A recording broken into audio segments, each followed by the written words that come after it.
Okay, we are recording.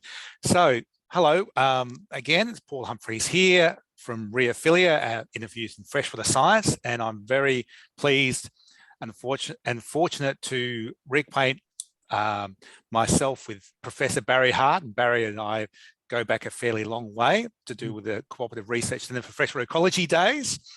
And that's part of the joy of actually doing these interviews, is catching up with people I haven't caught up with for a long time. So welcome, Barry. Thank you, Paul. Pleasure to be here. And Barry's tells me he's a water scientist, predominantly dabbles in research still after many years, but has increasingly been working in management and policy in the last few decades. He is chair of Alluvium, and he's also chair of the Cooperative Institute and director of his own company, Water Science Proprietary Limited. So you've got lots of different hats you wear, Barry. Indeed. And keep me busy. Yes. And you know, I'm amazed that you are doing so many things. People sometimes say to me, how do you manage to do what you do? I don't think I actually particularly that busy, but anyway, but it sounds like you've got a lot on your plate. But I'd like to go back sort of a fair way, if that's all right, Sure. to where you got inspired to work as a scientist to begin with, and the environment, water in particular. So maybe you could sort of tell us a little bit about your upbringing and where you think maybe that sort of came from. Well, let me tell you that I'll bring in the word horizons a number of times, because my career, I've changed my horizon so many times, it doesn't matter. So if we go right back, Paul, I don't think, well, I could certainly spell the word water. I had no idea of research or really anything like that. So I grew up in Bairnsdale, went to the tech school there. They had tech schools, of course, were supposedly for tradies, but in fact, most of the tech schools, they were abolished a little while ago, or considerably 20 or 30 years ago. But they also had a professional group. So they had the trade group and the professional group. I went through there. It only went to year 11. And then the progression, if you wanted to do anything further, was not a degree. We were not quite banned, but because you didn't do the matric in those days, or year 12, you wouldn't be on the path towards a university degree. But the tech schools had a seniors tech system where you could do a diploma.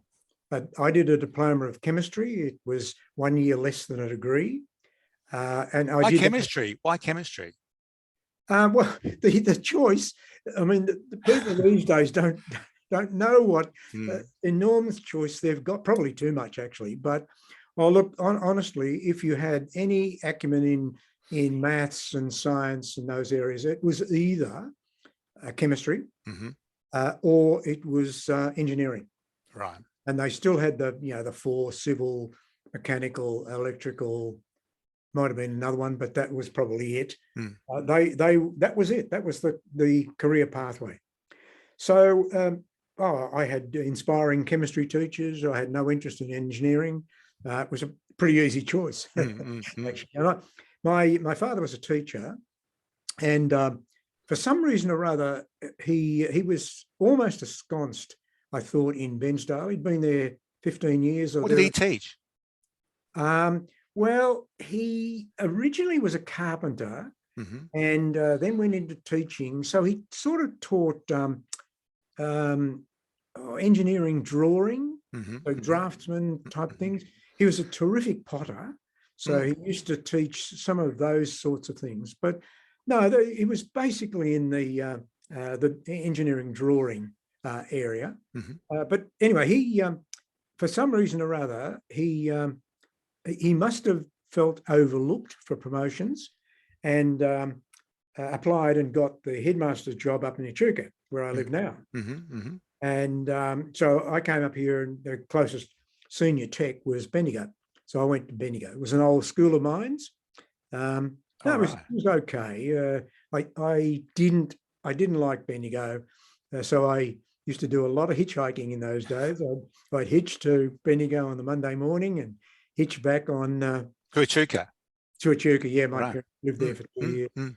And I even sometimes used to hitch back on Wednesday and take my now wife out to the pictures.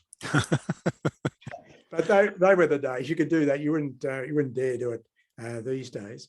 So yeah, and so from there on, because I had a scholarship, one of the education department scholarships, which you did a diploma, and then there was 2 years of industrial experience, which was fantastic. I worked for Unilever in Melbourne, out in Port Melbourne, the old Lever kitchens, so soap and detergents and that type of stuff, margarine in those early days. And then after that, you were bonded for a period of time. All of my mates, four of them who went through the same course as me, they bought their way out. I had a hankering to go into teaching, and I went back to Teachers College. They had a different system to the university one. This was at, I guess it's no longer there. It was a beautiful stately home in Kew. Don't know what it was called. Anyway, we did 2.5 days there. It was a real baptism of fire, in the sense that you did 2.5 days in the school and 2.5 days at the Teachers College. But from right from the word go. Right from the word go. Wow. Yep. What they did, it was pretty sensible. They gave us the first, well, I don't know what it would have been, up to, I think the first less than term, up to Easter, so probably half the term, maybe 6 weeks or so, in one school where you could start making all your mistakes, and then off to another school. I had a terrific school. I was out at Furniture Gully Tech in the first little while, which was beautiful kids, lovely. And then my full year, the rest of the year, was at Swinburne, and was it? Talk about baptism of fire, boy. Yeah. Did you consider leaving it, the profession? No. Because it's a tough gig. Being my father, my mother, both teachers. My son is now a teacher. One of my daughters has done a teaching degree and now working in a school as a welfare person. And part of my role, of course, is teaching. But teaching high school and teaching primary school, they're tough gigs. Yeah, they've probably got harder, I suspect, because the kids have got more distractions.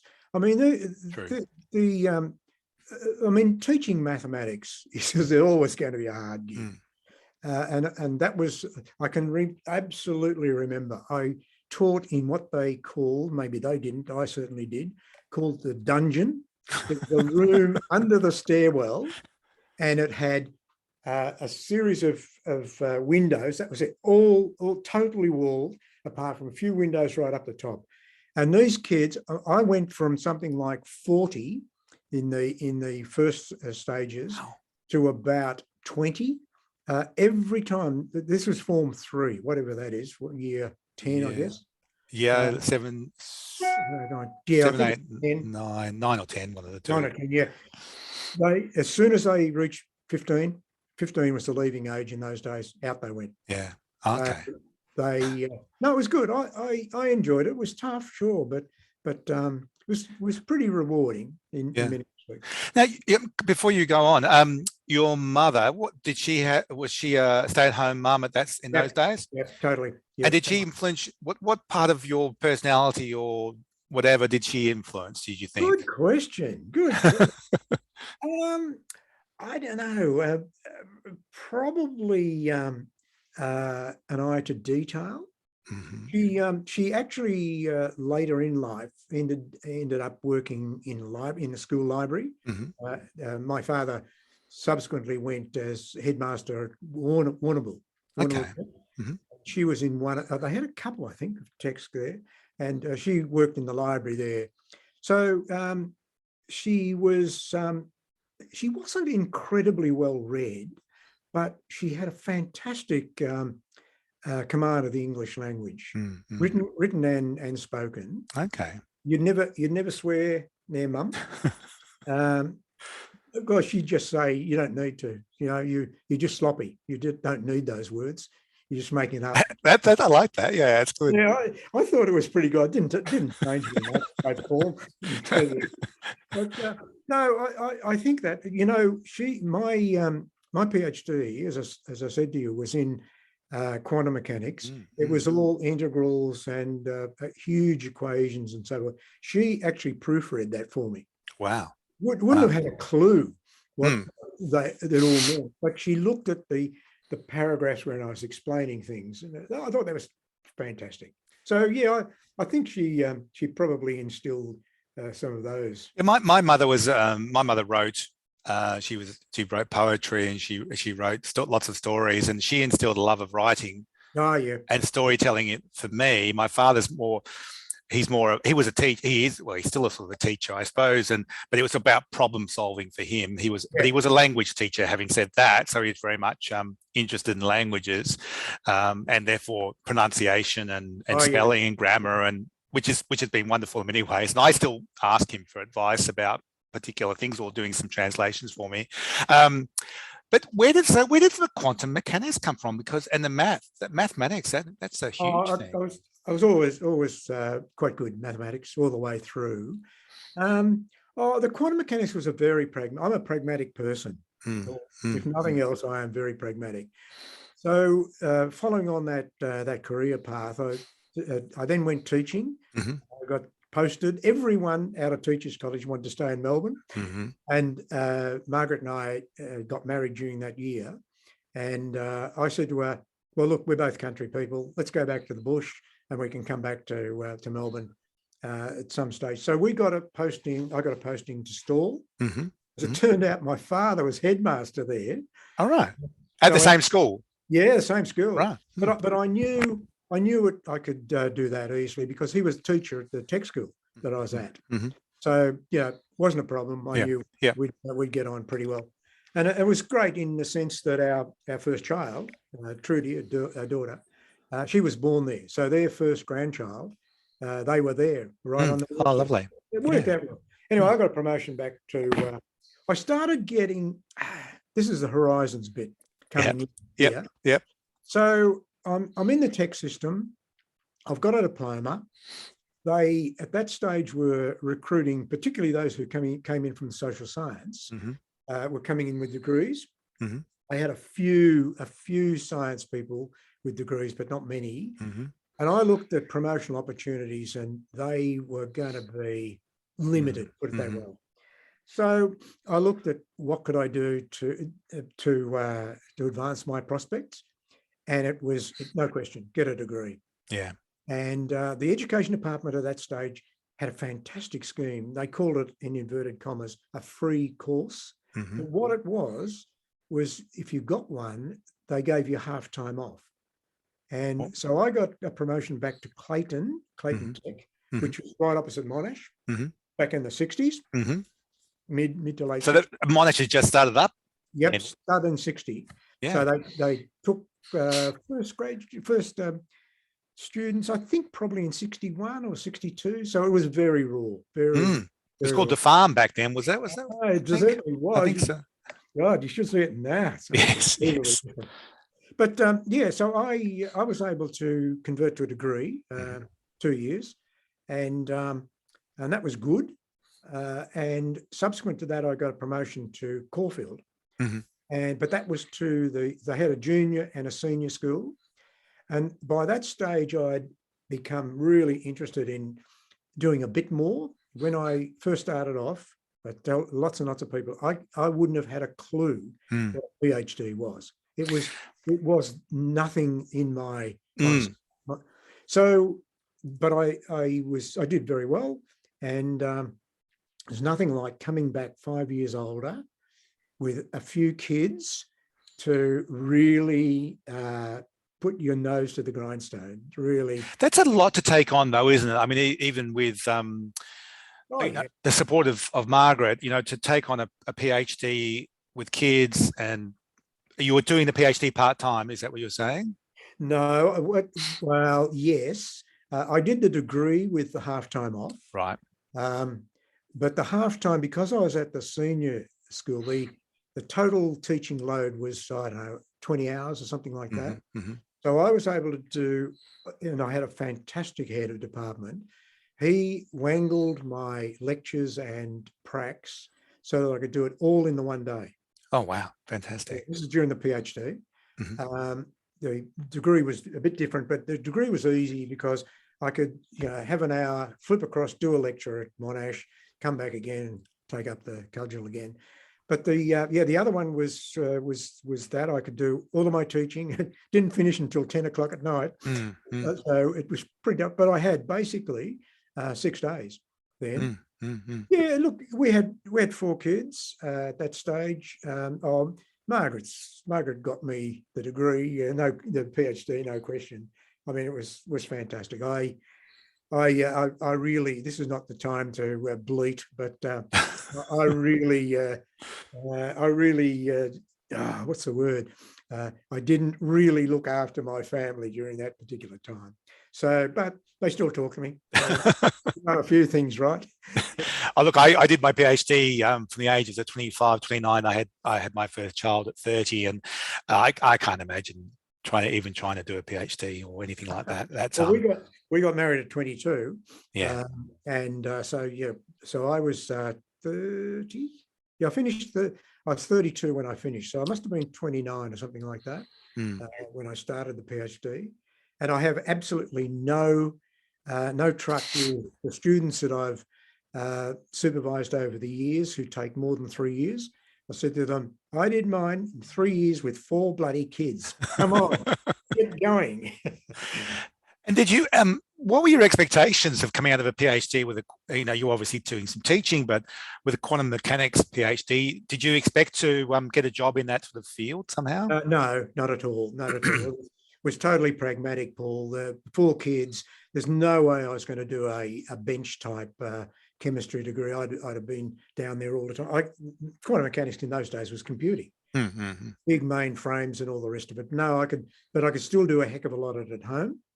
So I think Margaret might disagree that I spent a lot of time at home, but anyway, no, it was totally pragmatic. Oh, look, it's pragmatic, but also I was really, really excited. It was tough mathematics, something I'd never done before. And it was pretty exciting, but I had absolutely no expectations because I was still at Caulfield Institute of Technology. So that was in 72 I finished, and I was really lucky. So that was the big environmental push. The joint EPA, I think, was established in 1970. Environment was it. So what precipitated that real increase in interest in the environment? Was there anything in particular that happened at that time in Australia? Yeah. Oh no, I think it was the end of the 60s. I think it probably started mostly from Europe, and particularly the States. They had, Rachel Carson and lots and lots of those, and it spilled over into Australia. I think it was the right time that people started thinking, boy, we've got to do something or our environment's going to go down. It was almost entirely urban to start off with. The EPA, for example, their initial remit was all about wastewater discharges, factories and sewage plants and the like for the first decade. It was also around it was a time of the Gough Whitlam era until the sacking in 75. And then that was also around the Club of Rome and concerns about population. That was early. That was in the 60s. I'd have thought 68 or 69. Yeah, all of those things were coming to a head. So I looked around. I thought I was really interested in marine ecology, marine science, marine chemistry, I suppose it would have been. But, I looked at it. I'm in a CAE, no remit to do any research. We were supposed to be just same but different, not doing research as the universities. And I thought, big boats, not a chance, not a chance. So freshwater was it. And I just got started on thinking about what. and what was the Department of Environment, Commonwealth Department of Environment, Moss Cass actually was the minister. They advertised for someone to write some water quality guidelines, criteria for Australia and New Zealand. It was I can't remember what it was the Australian Water Resources Council I actually worked for, which was and I was lucky to I got it. So I was seconded to Canberra. The whole family went up there for 12 months. I spent 2 months overseas. I knew everyone who was anyone in Australia and the States and a bit of Europe. It was who might have been was anybody a particular influence on you in those days in terms of either overseas or in Australia in that field? No, I don't think so. I don't think there was. I mean, I met lots and lots of people, but no, I don't think I could say that I got a very good rounding of what type of work, research, again being pragmatic, what I could get funded, given that we really didn't have any access to ARC. We sort of, in theory, we did, but they didn't ever look at us. Yeah, no, I think again, Paul, it was probably quite pragmatic. I had a very clear idea of, because working with the agencies in all of the states, I got a very clear idea of what they were on about, how one might be able to assist them. I must admit, I didn't have too much idea of policy in those days, but you could see potential openings. I don't know whether I met a number of researchers overseas, but again, they were in environmental chemistry primarily. So it's interesting though, like thinking about your quantum mechanics PhD, which is quite, it's very theoretical, but it was obviously your motivation for doing it was quite pragmatic. Yes. So you always had this eye on the practical sort of side of things, both sort of career-wise as well as making money and things. But then then stuff you moved into was very, very goal-oriented, it sounds like, and pragmatic and in achieving, water quality. Yeah, sure. Issues. Well, I felt very strongly disagreeing with the ethos of the Institute of Technology, where we were totally discouraged from doing research. And I used to argue with my bosses saying, how can we be academics trying to instruct these people and we were giving degrees by this stage, in degrees, if we're not abreast of what's going on. Anyway, a little later on, there were some of the larger institutes, RMIT and what was called WA anyway, Curtin Institute. They were pretty influential and finally got some research money allocated to institutes. And I'd already established the Water Studies Centre because I was for 10 years, I was head of chemistry department at Caulfield, and I could see that if we were just chemists and no biology, it wasn't really ecology in those days, it was biology. So I got, with a lot of fighting, I changed the course just a little bit so that I got Ian Campbell, was the first biologist that I appointed. And so we had a couple of biologists on staff, and I ran that department for 10 years and then went totally to the Water Studies Centre, which was, and then a little subsequently in the late 80s, I guess, John Button, who was the Minister for Education, got rid of the dual system, so the CAEs or Institutes of Technology and the universities. And then there were a lot of mergers, and in 1990 we merged Caulfield, which was called Chisholm by that stage, because we merged with Teachers College a few years earlier, and we merged with Monash, which was great for me because I was a graduate there. I knew. Interesting, Paul, on that, Monash had no concept of multidisciplinary departments.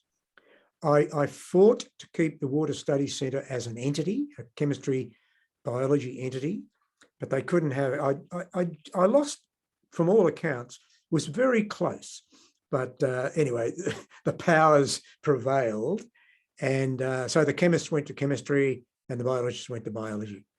We kept it going, but yeah, it could have been better. Could have been much better. Yeah, it's interesting. When I look, I mean, you know, I came after you in many ways. Well, not many ways. I did come after you in terms of my career. And when I first came out of my PhD, I suppose, which was 91, and went to back to Tasmania, where I'd studied before, there were so few biologists in water agencies in those days. And at that time, there were some big issues with some of the hydroelectric dams in Tassie. They'd had this big fish kill from the super saturated oxygen in the water coming out, killing some trout, and trout are big things in Tasmania, of course. Yeah, and so they commissioned the Inland Fisheries Commission, which is where I was working, and they had a group which was the HEC sort of biology group based at Inland Fisheries. It was run by Andrew Sanger at that stage, who were doing the work for the HEC, as it was called then, because they didn't have those in-house biologists. And even the Rivers and Water Supply Commissioners, I think as they were called then, were just starting to think about having biologists. So it was very either hydrology or engineering, maybe a bit of chemistry in there. But yeah, you're right. It's interesting. No, yeah. So Pete Davies was there with you in Inland Fisheries? He was. Yeah, we first met when I was doing my honours in 1983, when I went up to Narandra actually for a fish biology conference, and he was doing his PhD. And actually we hit it off then, and we've been really good friends ever since. And you would know Peter very well, of course. Yeah, I do. You should interview him. Yes, I'll do that. He actually knows about these interviews, and he got a little bit annoyed with me that I haven't actually done one with him yet. But I will. I think he's back from France at the moment. Oh no, he's back. He's back, definitely. Oh, that'll be good. I've been on a committee with him. Yep. All right. Great. Yeah. I'm curious of this Water Studies Centre that you got up. I mean, you know, it sounds like a real battle to get it up but you obviously had a vision. This is probably that horizon thing you're talking about too. But you also mentioned in the blurb that I've read about you from Alluvium about risk taking. And you talk about risks, you know, are you a risk taker or you're not? So is that part of your sort of ethos, is to take risks at certain times? Calculated, yep, absolutely, absolutely. I mean, if you've got 5 kids, I was very, very tempted in my earlier career to go into consulting. A couple of mates of mine were in there and doing very well. Jolly side better than me in terms of funding, money, but I looked and I thought, no way. It's for 2 reasons.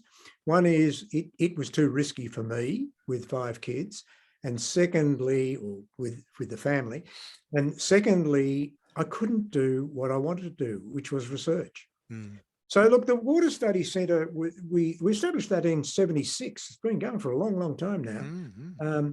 And it was a useful adjunct to give an external focus to us doing water research.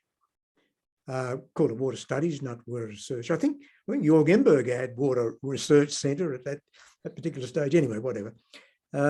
Yeah, so there were really, in terms of the institute, there were only 2. And that was my Water Studies Centre. And there was a colleague of mine in civil engineering who had a timber centre of some sort. So we were really the only group who were doing research, and we were pretty well the only group who were taking on, in those days, masters. A little bit later than that, we were able to take on PhDs, but masters in the first instance. And what about other universities around Australia at that time in terms of the freshwater side of things? Where else was stuff happening? I reckon it was primarily Monash. Monash was Bill Williams, Ian Bailey, you know, a number of those people were there. That was pretty hot area. Sam Lake would have come sorry, Sam, late 70s or something. I think. Yep, he was there too. Yep. So they were the hive of pretty well all the freshwater. So I don't recall any other groups. There were individuals around. I think there might have been a group. What's your name? Edwards over in UWA. Is that Don Edwards? Don Edwards, yeah, Don Edwards. I think he had, because Stuart Bunn did a PhD over there, and Pete Davies, the Western Australian Pete Davies. Yes. So yeah, there were a few smaller groups taking on PhDs, but not a large entity. I mean, Monash must have had, well, we've just talked about 1, 2, 3. They would have had 5 freshwater academics. Well, it was certainly, I mean, I started there in 1980. I didn't know much about anything, and at that stage, and it was at Sam Lake's Freshwater Ecology course, Freshwater Biology course in 1982, which inspired me to go on and do honours in 1983. And it was a hive of activity for freshwater, and with, as you say, with Ian Bailey and I suppose Ian Hiscock doing mollusks and things. Yep.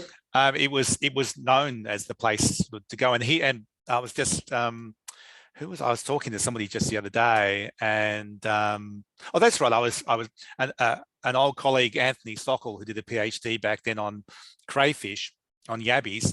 And he went teaching as well. He's recently retired, and I'm trying to contact him again.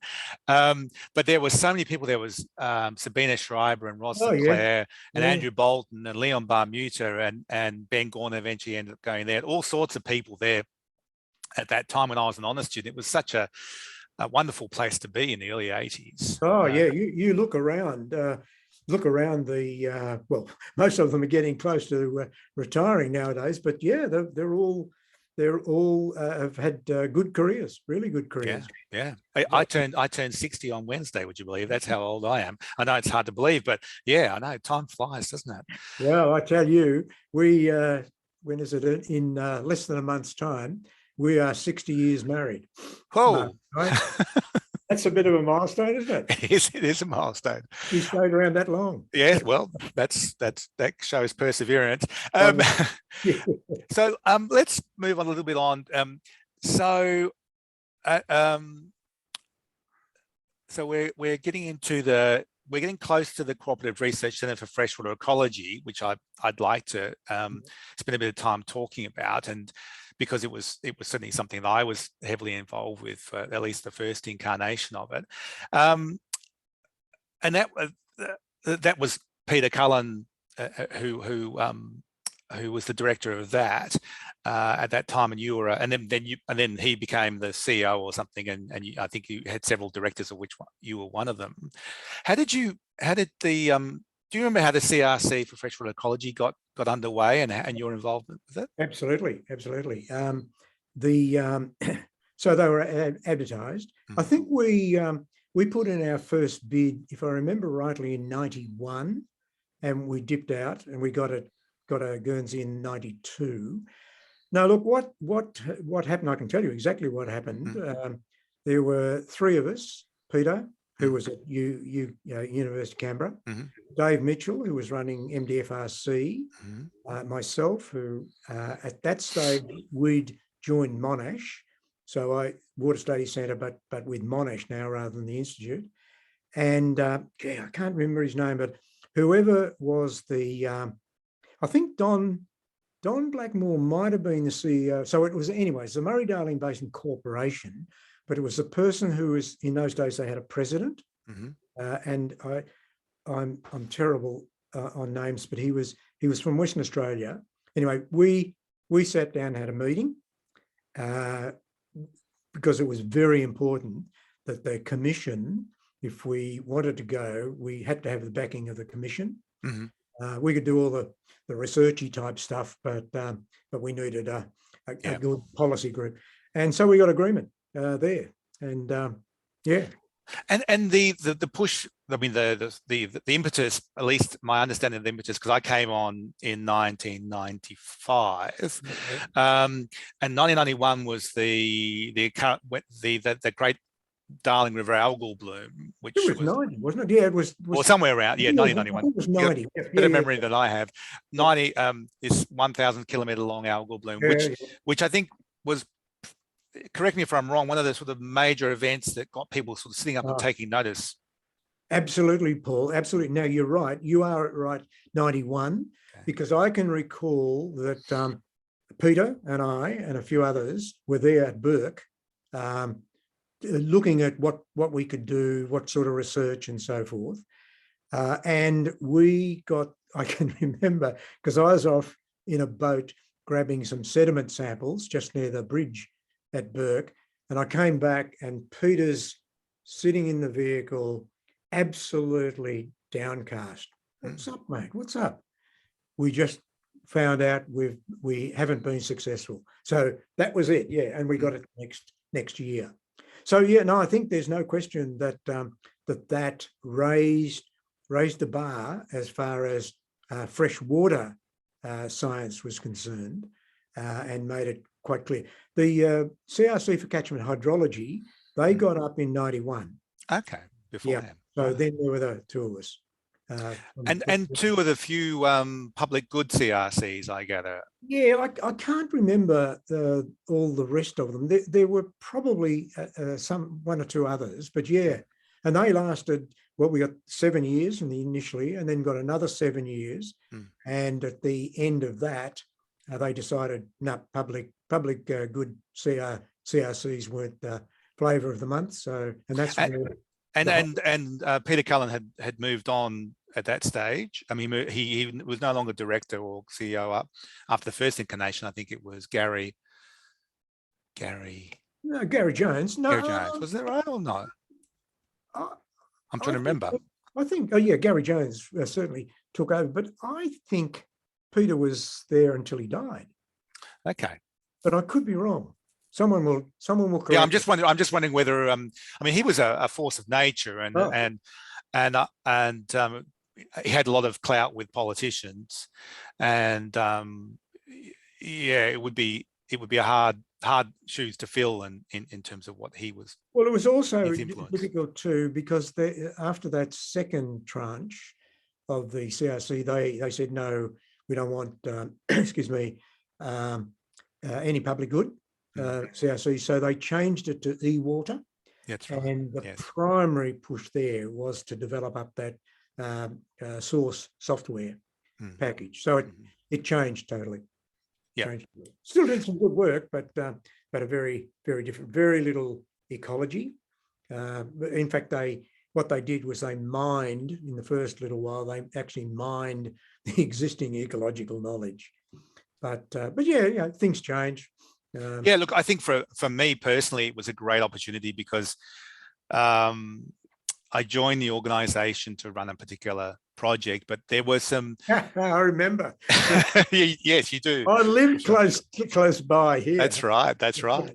And I certainly, for a person like myself who's never been great at necessarily getting money, but had a few reasonable ideas, to have people like Peter Cullen and yourself and Sam Blake, Terry Hillman, who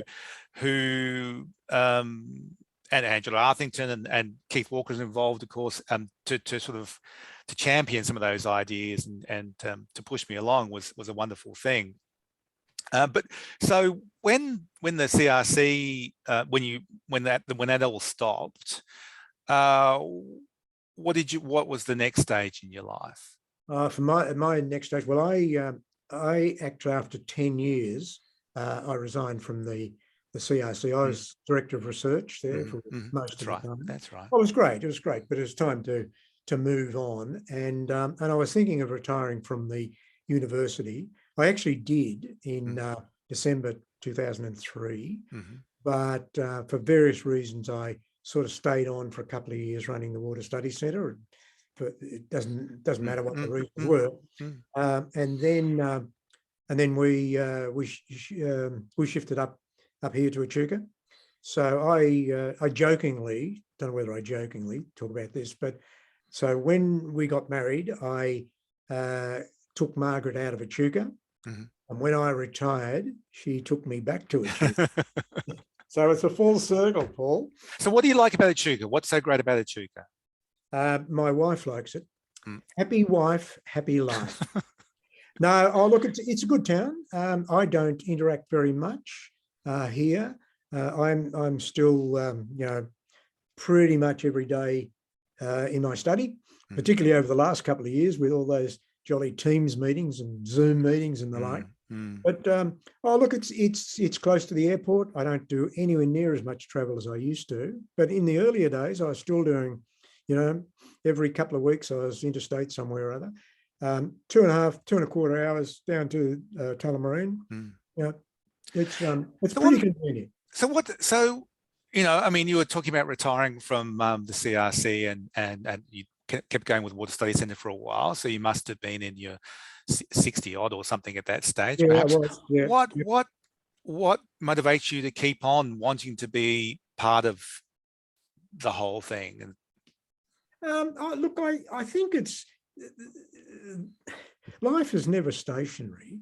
There's always some terrific young people coming up. Great to work with them.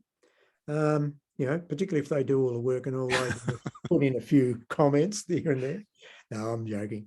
I think I'm really charged with at least doing, and I've spent a lot of time making sure that the research results are best used. It's very hard for us as academics.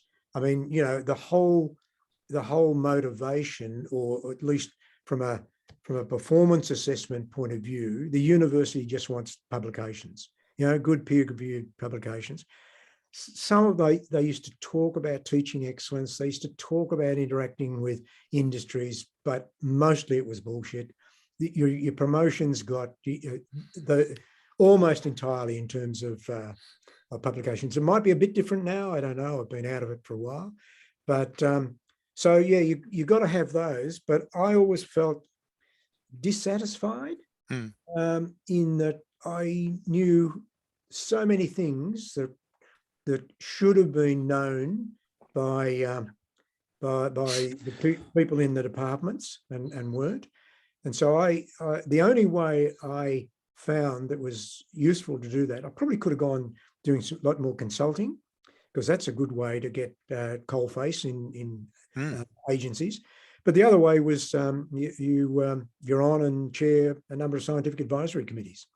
So that was good. And I was pretty lucky in Victoria that Jane Doolan was in the water group in whatever it was called in those days, but DELP now. And she married to Ralph. And so she's really a closeted academic, but fantastic knowledge of the policy, the departmental policy approaches. And she was totally committed to having good both stakeholder input and science input. So it was terrific. Yeah. So there's that very pragmatic part of you really interested in the research and the science, but wanting to see something happen with that. Get it used. Yeah. Yep. Okay, so we're getting close to sort of almost an hour, which is amazing. But in terms of the sort of the major issues, if I put you on a bit on the spot in terms of sort of water and the environment in today's Australia, if not the world, depends on where you want to go with that.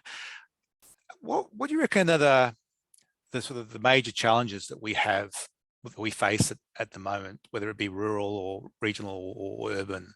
Oh, look, I've got a very clear view on that, Paul. It's climate change.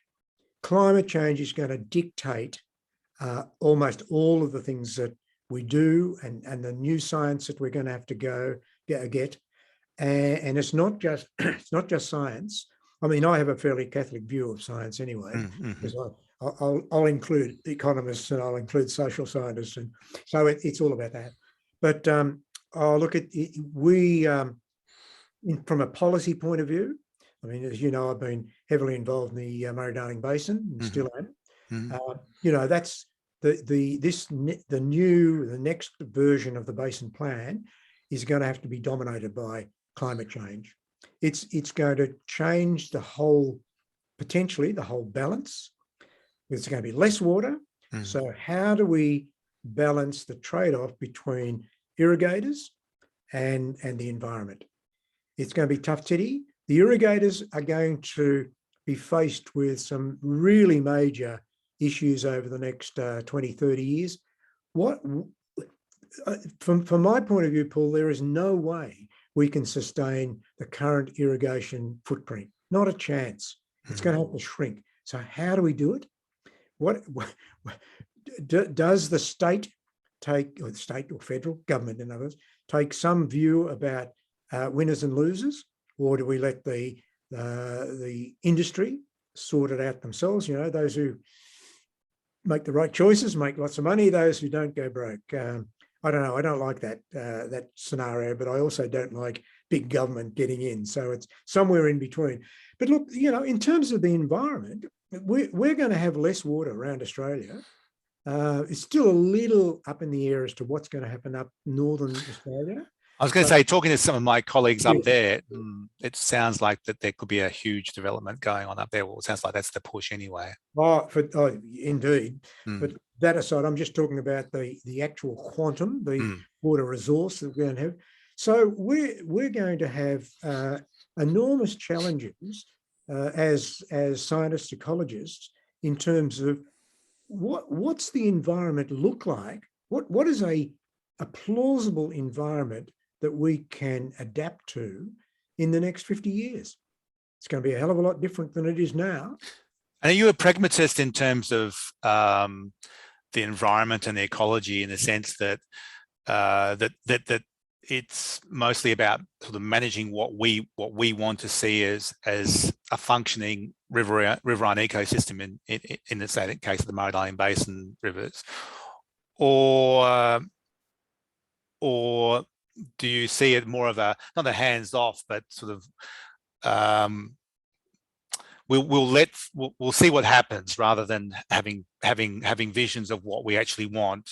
Do you know what I mean? Yeah, I sure do know what you mean, and I definitely reject the latter.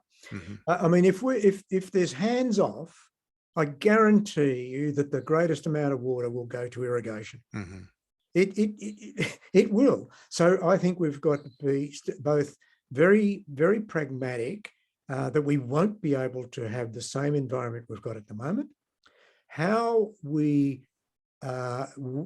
What's the trajectory to adapt to something that is semi-reasonable? You know, ecological processes and a few of the species and the like that we've got at the moment. But yeah, I don't know what it is, and I think it's going to be a case of we'll start off with some ideas of where we want to be in 50 years, and I guarantee that within probably I'd be arguing that the basin plan, for example, should be reviewed, not to the extent that it's going to be reviewed this time, but that was supposed to be 10 years. It's now going to be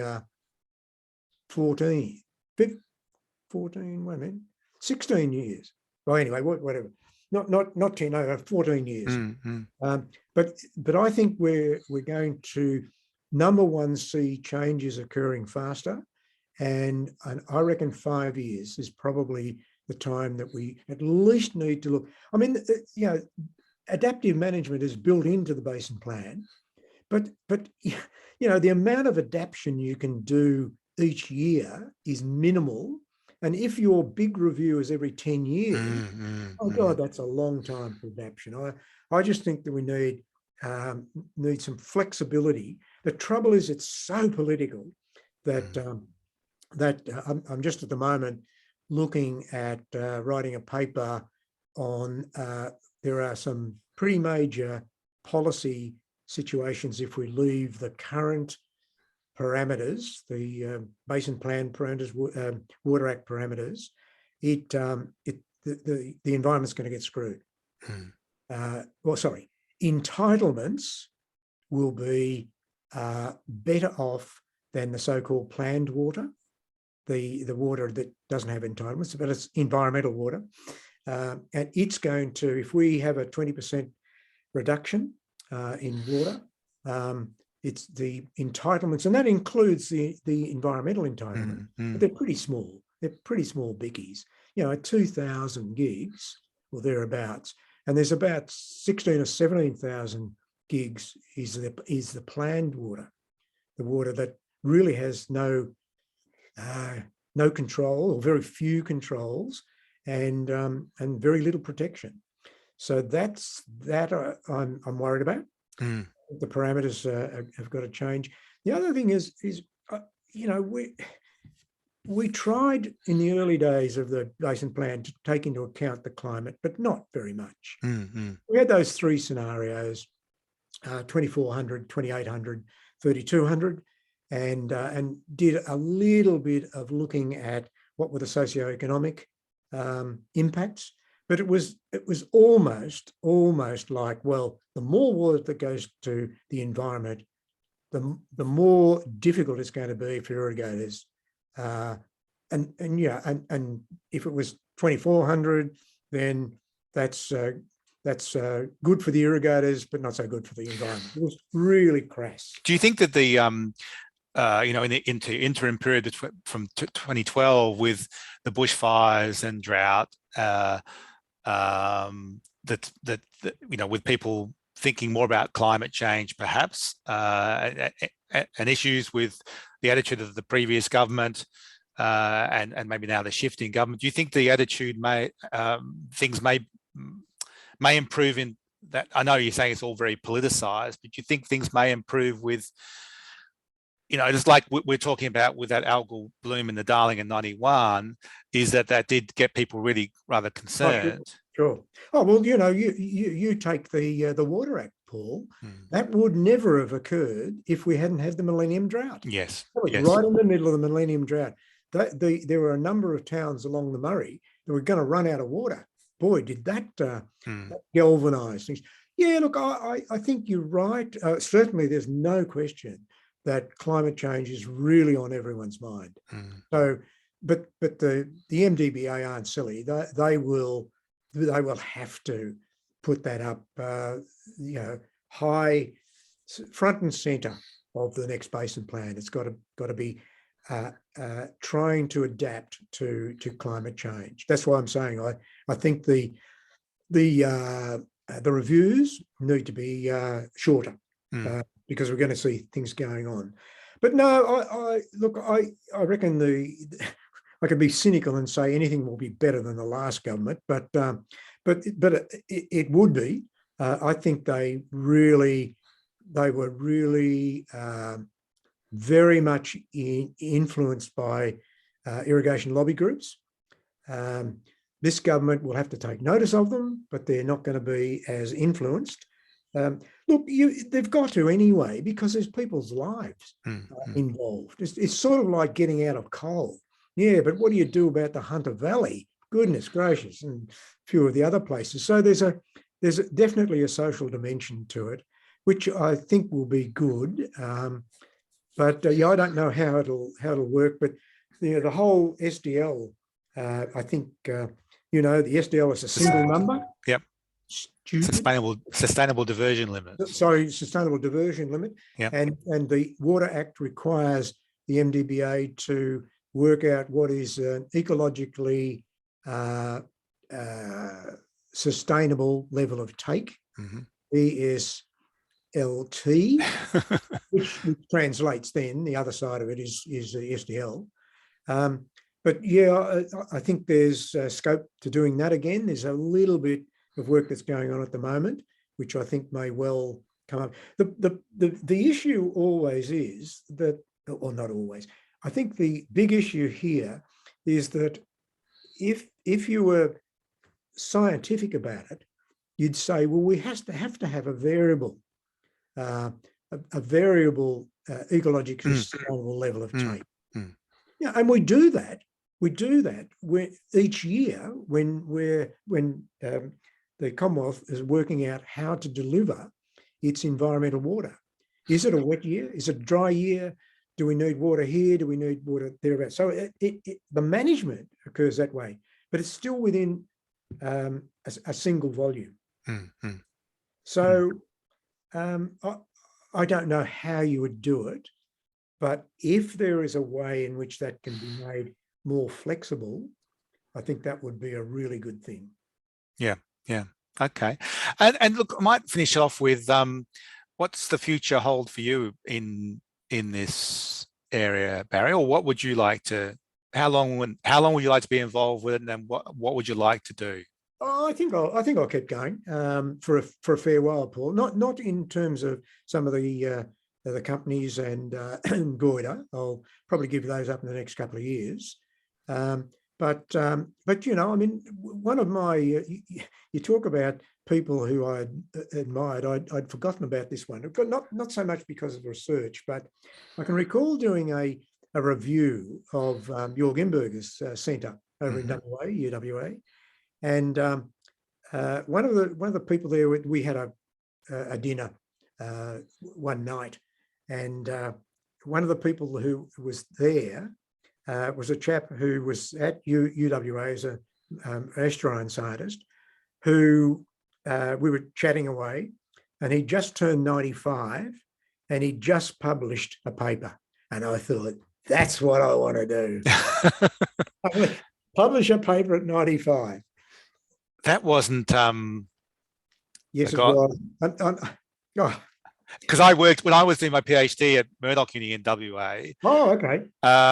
We used to have Ernest Hodgkins. Yeah, that's right.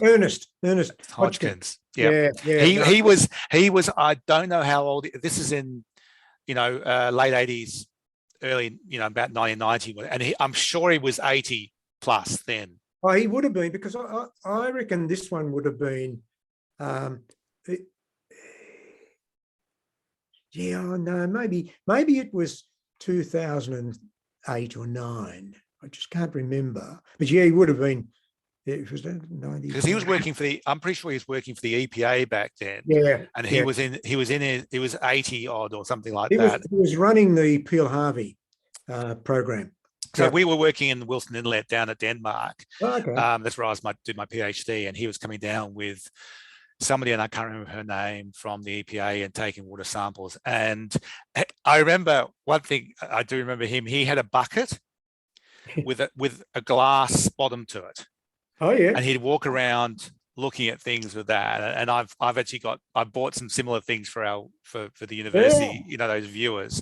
But yeah, I know exactly what you mean. He was an inspiration. He was fantastic. Yeah.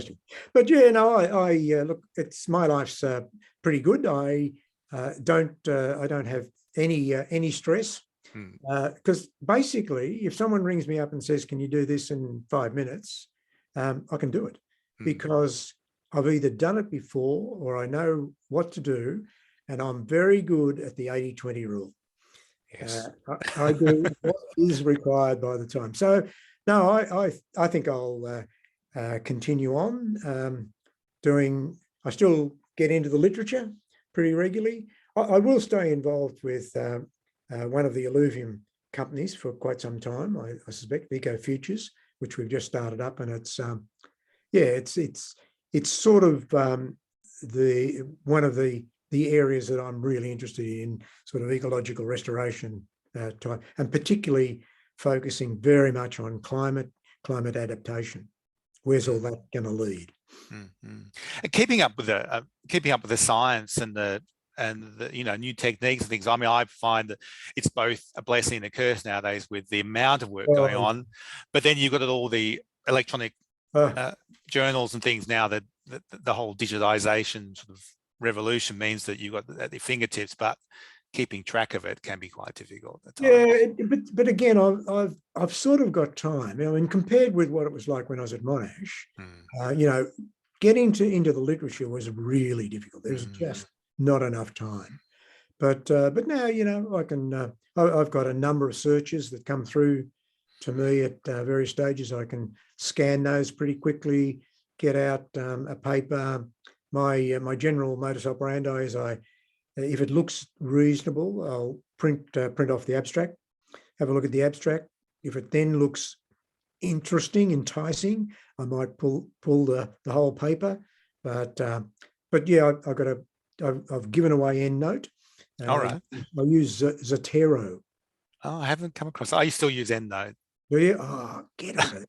It is brilliant. A colleague of mine. Zotero. How do you spell that? Wait a minute. Let me have a look. Z-O. Where am I? Zotero. Okay. Zotero. It's free. Yeah. All right. I'll keep an eye out for that. It's free, but you can increase your storage capacity and so forth. But it's still pretty cheap. And it's the thing about it, Paul, is basically you set up a library, any number of libraries. I've got 10 or 20 of them, depending on my interest. You then elect to download either a report or an article or a newspaper or a peer-reviewed paper. The lovely thing about it is if you've got a PDF of the paper, you just drag it into there and it does everything for you. It does the title, the journal, the volume, the page numbers, gives you an abstract if you want it, all the authors. It's just fantastic. Sounds wonderful. It is. It's really good. Oh, well, that certainly helps to keep up with the literature. Well, look, we might finish off. Thank you very much, Barry, for spending the time to have a chat and going from through your life and the career and the motivations and your pragmatism and horizon gazing and risk taking and within reason. It's been really nice. Thank you very much. Good, Paul. Been a pleasure. Bye.